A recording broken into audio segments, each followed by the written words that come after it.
Hi, welcome to another episode of Silver Fox Scotland. Now, Donald Trump has been slapping down tariffs left, right, and centre like he's playing an exciting game of Uno. Well, so far, Britain has been exempted. The United Kingdom aren't being tariffed, if that's a verb. But the EU is massively 25%. And wait until he looks at EU cars. Germany are actually very, very worried about this.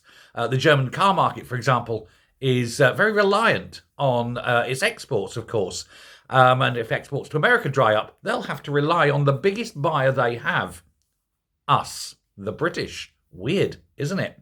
So I think the EU may start kissing our arse for a change when they're desperate to sell cars, because Americans won't buy them at that price. 25% on top of a BMW, just so you can say you've got a BMW. Doesn't make sense, does it?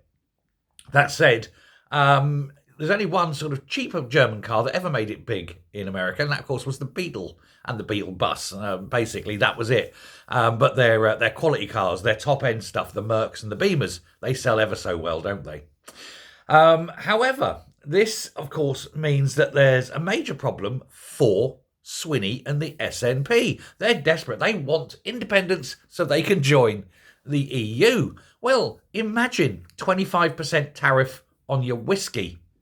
They're not going to sell as much as they think. And indeed, the whiskey industry in Scotland is so desperately worried about this, they are talking with the SNP and telling them, please God, stop. Stop with the independence. It'll destroy the Scottish whiskey industry, worth billions a year to the country.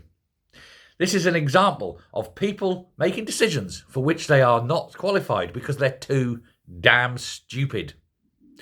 Meanwhile, of course, Trump is saying Britain has got to pick its act up.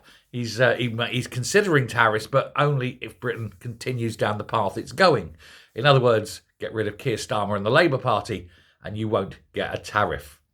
The British are saying, oh, this is unfair. Well, maybe. But you have no power here. It is up to Trump to do what's best for America. If only we had someone in this country doing what's best for Britain. And if only Scotland had someone in charge who was doing his best for Scotland. But they're not. They're working actively against it. Desperate to get into the EU so that they can destroy all industry in Scotland. Well done, John Swinney, you absolute banana. Thanks a lot. Bye.